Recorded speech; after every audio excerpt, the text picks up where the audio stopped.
Hey, what just happened? The Puerto Rican guys are catcalling me. Like, hey, you're cute. What did you say? Nothing. I got shy and just kept walking.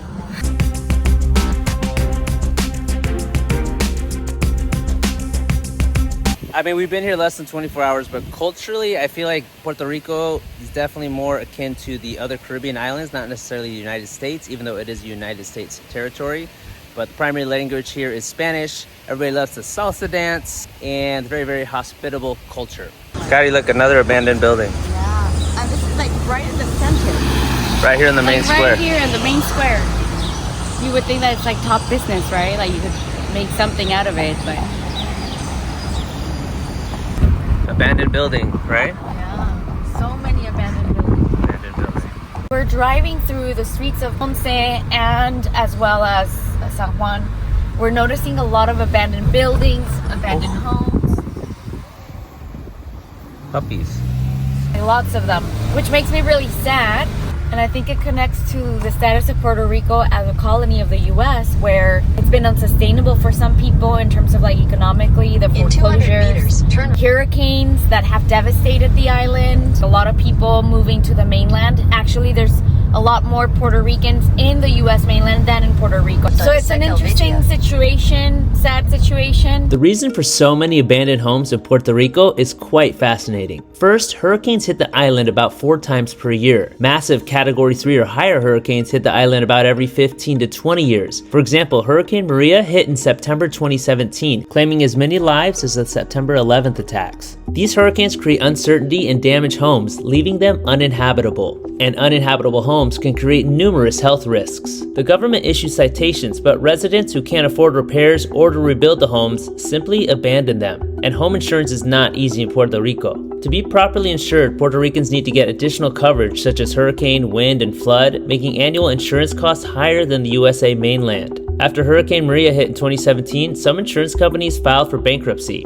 Some stopped providing coverage in Puerto Rico, and some just didn't pay, causing many Puerto Ricans to have to wait years to receive payouts or not receive any at all. Second, economic challenges and lack of opportunities have driven mass migration from Puerto Rico to the USA mainland, which has been going on and off since the mid-1950s. Recently, Puerto Rico's population has been in decline. The population went down 12% between 2010 and 2020. It dropped another 2% from 2020 to 2022. In 2024, the unemployment rate stands at 5.8%, higher than the US mainland at 4.2%. The annual median household income was only $25,000 compared to the mainland US at $80,000. On average, the cost of living in Puerto Rico is only 2/3 of the mainland US, but the median annual income is 1/3 of the mainland US. But also, there may be a lack of desire to work. Puerto Rico's labor force participation rate is around 44%, significantly lower than the US mainland's rate of 63%. This means that less than half of Puerto Rico's working age population is actively participating in the labor market. Or at least that's what's being reported. Also, residents can't keep up with the property taxes. Puerto Rico has one of the lowest property taxes in the US, but the increase of median tax to property value is the highest in the nation, meaning property taxes have gone up at a rate much higher than the actual value of the homes. But the biggest factor of abandoned homes is something called tenure insecurity, which is the lack of guaranteed rights to occupy the land. The property registration system in Puerto Rico is, well, complicated. In 1898, the USA inherited the Spaniards' property records of the island, which were sparse. Plans to properly document and register properties on the island have been incomplete and inconsistent, leading to many property disputes over the decades. Property deed registration in Puerto Rico is voluntary, and many properties have been passed down to heirs who now live in the properties, but their names are not on the registry. Also, many properties are not registered in the tax collection systems, suggesting that some of the homes built were a result of unauthorized construction. And who wants to register a home when technically it wasn't legally constructed in the first place? So when you add up the uncertainty and economic damage from consistent hurricanes, plus costly insurance that may not even pay out, plus economic hardship and uncertainty in ownership, and you get abandoned homes all over the island. Hopefully those people who left have a better lifestyle now. And I think that we see so many murals because they're being reappropriated by the people, right? Like these walls, these empty spaces, people are trying to create meaning out of it and creating these beautiful murals.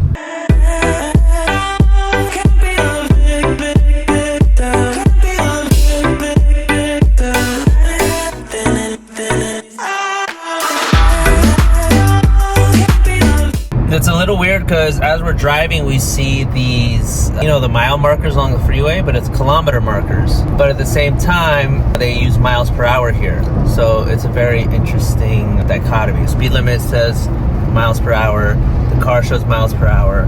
But also your GPS shows kilometers to the next destination, which maybe I could change that. And then the mile markers show kilometers. So it's a little mixture of the metric and the, what's the normal system called? A mixture of the metric and the non-metric system. Sunflower garden. Wow. Yeah, nice. Look, they're facing the sun. You see how they're facing the sun? This is one of the things to see when you are in Puerto Rico, if you can. It is the Sunflower Garden in the southern western area, just to the west of Ponce. And there's not a ton of sunflowers out here now, but you could see how beautiful it must be. And even these ones are absolutely beautiful. So my dad absolutely loves sunflower seeds. So I was hoping to find one to take it back to my dad. My mom thinks that's the secret to his longevity. So knock on wood. Like the baby sunflower. It hasn't been born yet. These sunflowers are huge. They are absolutely massive. I recommend stopping when you're here.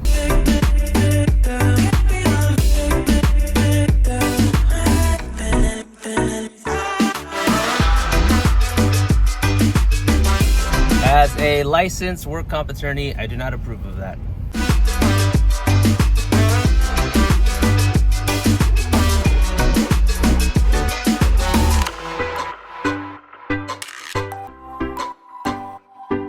Baloncesto means a cradle of basketball. Like, I guess it was invented here, the sport? That's what. I'll have to figure that one out. Why did the San Germán chickens cross the road? Oh, shit. Do we fit? Uh-oh. I feel like San Germán is one of those little towns that kind of like stayed stuck in time in a way. Probably a lot of people left this town over time, and that's why you have so many abandoned homes that look like they could have been really beautiful and important back in the day. Even the streets are kind of like tough to drive through because they were not intended for cars. Oh my god, I'm rubbing up against it. All right now, look at boarded up. Boarded up. Wow. Hey, these pretty homes, huh? Very colorful. Me turno. Okay, gracias. I don't know. Where am I going? Quick, You're left or supposed right? to go down, but I don't know. I'll go Just go this way. Yeah, you can go up this way. Okay. Wow, look at these homes, bro. They're so colorful. Super colorful. Yeah.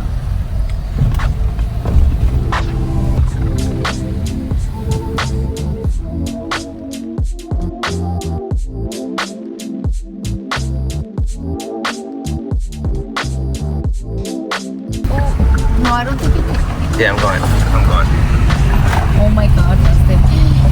No. Yeah, we're good. Go the other way. Casa Morales is right there. Where? Oh, it's like a pretty house here. Ah, that's Casa Morales. And this is like one of the TripAdvisor things to see. Casa Morales. So here you've got a little plaza as well. They got the Christmas tree at the end here. Now San Germán was interesting during the colonial times because pirates would continuously invade and sack San Germán. So they had to move the town around a lot. I think 5 times, I could be wrong on that, they moved the town to make it more protected against pirates because they kept ransacking it. You keep saying Saint Germain, but it's San Germán. San Germán. San Germán. Saint Germain. San Germán. Definitely a nice, cute town. Very colorful here. I think the streets are one way, but they're not really one way, but only one car can fit in them. So not much to do here other than drive around and see. Abandoned house. 79. Oh wow, this one's all boarded up, huh? It had a sign, that house right here in the corner said 1879. So, you know, it's definitely seen better days. My god, look at this. Wow. Woo-wee. Whoa. No hands. Wow. Velvet pet grooming. That's kind of funny. Hey, I like these small towns with chickens. Yeah, I love dogs, seeing this because you see how people live locally. Shows you the importance of going out of the main touristy places just to see a day in the life of a Puerto Rican, right? In the middle of the country. Wow. Wow, mira all these abandoned homes. Wow. go inside.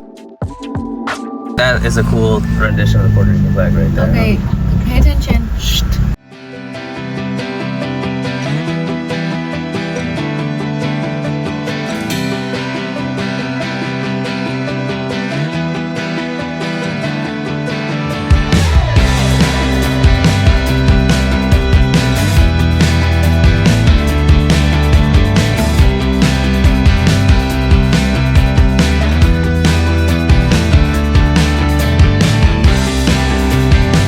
Yo, bro, what is that?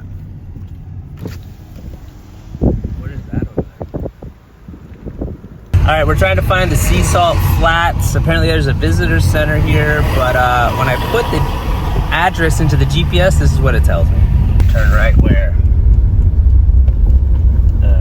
Mr. GPS, there's nowhere to turn. Right here? Right here? Right there. Turn right. You have arrived. I haven't arrived anywhere. There's nothing. Yeah. Okay, don't talk about that right now.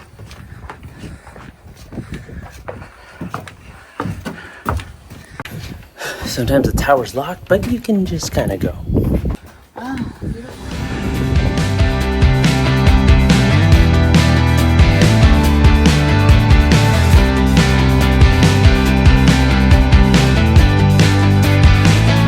These are the pink sea salt flats. Doesn't look that pink. We're here in December when it's supposed to be peak season. But it looks like, you know, it's kind of out of the way. All right, we are now headed up the northwest side. And what a difference the side makes in the weather.